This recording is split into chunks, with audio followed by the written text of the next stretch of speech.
Hello ladies and gentlemen, this is James Steiner, and welcome back to Analogue Hate Story. Okay, so, we're finally getting into... Oh. I already read this, didn't I? Yes, I already did read this.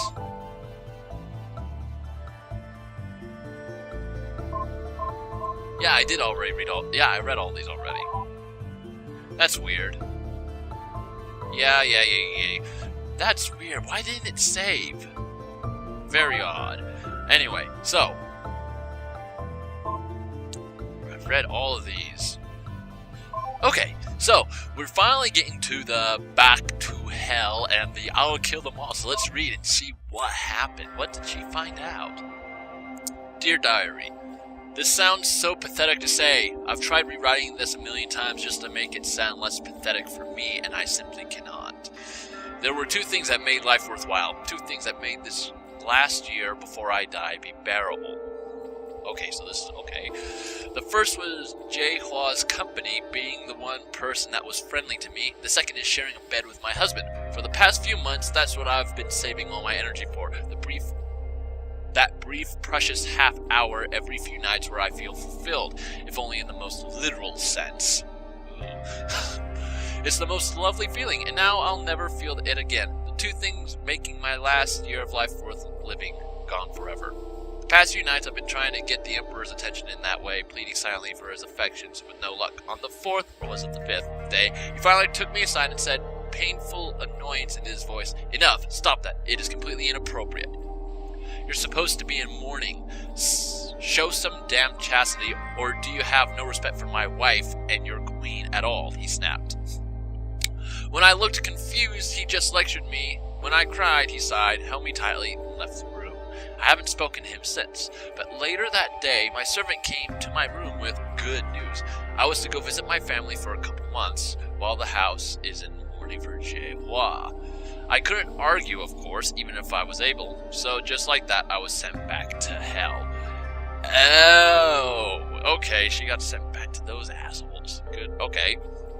I was dressed in the usual veil so nobody would see my face, as I was escorted back to the Kim house in the middle of the night. Mother and father were there, briefly to greet me, and in spite of how I felt about them, I put on my bravest smile and bowed and nodded politely to their questions about how I was doing. Then they had to go to bed and left, leaving me alone with sister. Young-suk was nowhere to be seen. "Hi," she said. "I never thought you'd end up visiting us again so soon." I shrugged. "Well, let's have some tea. It's just us still around," she said. I nodded. It seemed like a good enough idea. There was a pause. "Well, go make it," she snapped, removing any doubt that she might treat me with any sort of friendliness. Oh boy. Of course I made the tea. I don't disobey her anymore. "Thanks," she said. "So, Young-suk is out attending to official business at the moment, but you should avoid him. He's still angry at you because father-in-law finds you more important to the family than his own son. Can you blame him?" I had no idea what she was talking about, and she just continued. "So, you really shouldn't talk to him." "Oh, I guess you can't really do that, can you?" Well, you know what I mean." Yes, I knew exactly what she meant. "I'm surprised you're back so soon, though, especially now that you don't have to share your husband. Does that mean you're the primary wife now?" "I don't know." "Does that make you queen?" "Oh, that would... Oh, what great fortune you have. Father-in-law must be so proud of you." I stared at her, wishing nothing more than to be able to kill her through sheer force of rage. How could she possibly say something so awful? My only friend was dead, and here she was, taunting me? What an awful thing to do. But I couldn't hate her to death, no matter how much I tried, so instead I tried holding back angry tears to hide my weakness. I couldn't do that, either. Okay. Just, please, keep reading. That's all you have to say? Okay. And what the bloody hell happened?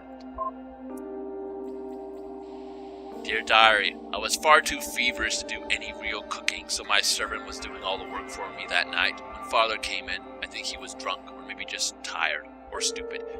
You know, child," he said to me, "you grew up to be a wonderful daughter." I was shocked to hear him say that and waved my servant out of the kitchen. I never heard even the slightest indication of that before. Oh no, I think I know where this is going. For that briefest moment, it even made me happy to hear that. That surprised me that I actually felt that way. As a kid, I never would have wanted his approval. So why now? He continued to make me wonder when he asked, "Do you remember what you were like as a child?" I nodded, but I wasn't certain I did. "You were so temperamental. You argued all the time. You didn't want to get married when the time came. You just didn't ever know your place, you know?" "That's right. I didn't. That was back when I thought there was a point to being defiant. Why was that, I wondered. That's the part that amazes me now. I tried to think of a reason why I might want to be defiant, why I valued independence, and at first I couldn't even think of anything. I'd forgotten entirely. Don't tell young Siok, but it really scared me. You were always the family's best hope for prosperity, but that attitude of yours, I thought I'd never managed to disavow you of those crazy, uncivilized ideas of yours," he said while I tried to think of what they were. "There were times I thought it was a mistake to have hatched you, but you came through. You really did. I know it must have been painful, but I'm proud of you." Then he patted me on the head.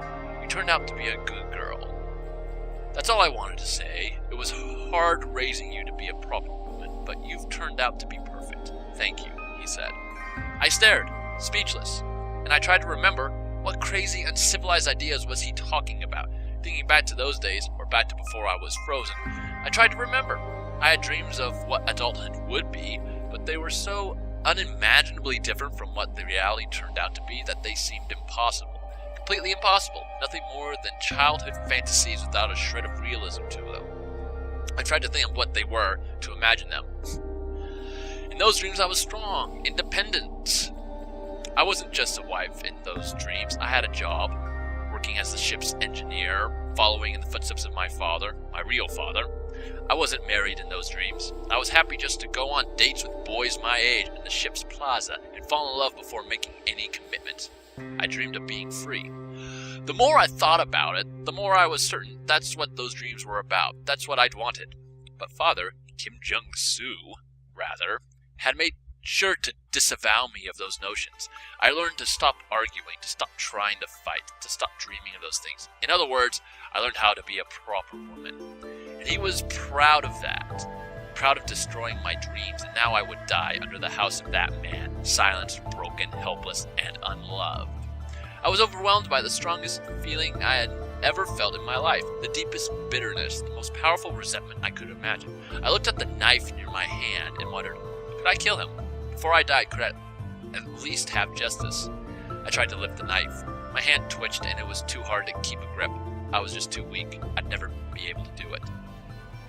Oh. He smiled at me and said, sorry, please go ahead and keep cooking. I won't distract you more. Then, just as he was about to go out the door, he added, take care of yourself. At that moment, I vowed that I would. I wouldn't worry anymore about all those people who had hurt me. I'd take care of myself. I couldn't stab him to death. I was too weak for that. But then I remembered there were other ways. If I disabled life support, I can kill him and all the others too. It'll be quick, it'd be easy, and not a one of them don't deserve it. All I'd need to disable in this damn atom. Oh, wait. Sorry, let me breathe that in. It'll be quick, it'd be easy, and not a one of them don't deserve it. All I'd need to disable is the admin password. It's perfect. I knew it. Well, so, there you are then. Now you know. It's true. I did do what she said I did. I'm not going to lie. I really wish you'd never met her. I wish she'd never said anything to you. I just thought it was so nice the way things were with us before. Things started out so well. I got to be cheery for the first time in my life since I was a child. Talking about actual romantic things together, having fun with cosplay, and just, having someone there to talk to, someone who wasn't interested in shutting me up. But now, well, please, you've read my diary. You have to know it's not. I didn't. You have to understand, right? Even if you think what I did was wrong, look, I've never really been dishonest with you. Fine, I lied about being an AI, but I told you the truth. I could have deceived you, but didn't. Please, you still trust me, right? I never really lie to you, not seriously. You don't have to think what I did was acceptable, but please tell me you trust me. I still trust you. You do? Really? Oh, my word. I mean, of course, I'm so sorry. I should have had faith in you. I really should have. I'm really bad at this. But thank you. Thank you so much. I can't believe I even doubted you for a second. Look, that means a lot to me. It means so much. I mean, I'm sure what I did wasn't right. I know. I'm sure you don't think it was. I just want you to understand, alright? For someone as good as me, as good to me as you've been, I want you to at least please understand. You don't have to forgive me. Just hear me out. Of course. Thank you. Thank you so much. You're a really good person. Much better than me. Thank you. Then, very well. It's probably just better if I show you. There's a data block that contains all the logs that matter, but my family encrypted it because, well, it should be obvious why after you read it. You need to drop to the terminal and type decrypt block 7. Let me know once you've done that and I'll show you. Show me? Okay. What have we got here? Very well. These are really hard for me to read. I haven't seen mine since I wrote them, and I haven't seen my family's, well, ever. Well, I think I've found here. I've added some. Just please read them. If you want to know the whole story, those entries will explain. Okay, so what is the whole... Whoa. How many things are there in here? Oh wait, so block 7. That's not everything. Okay.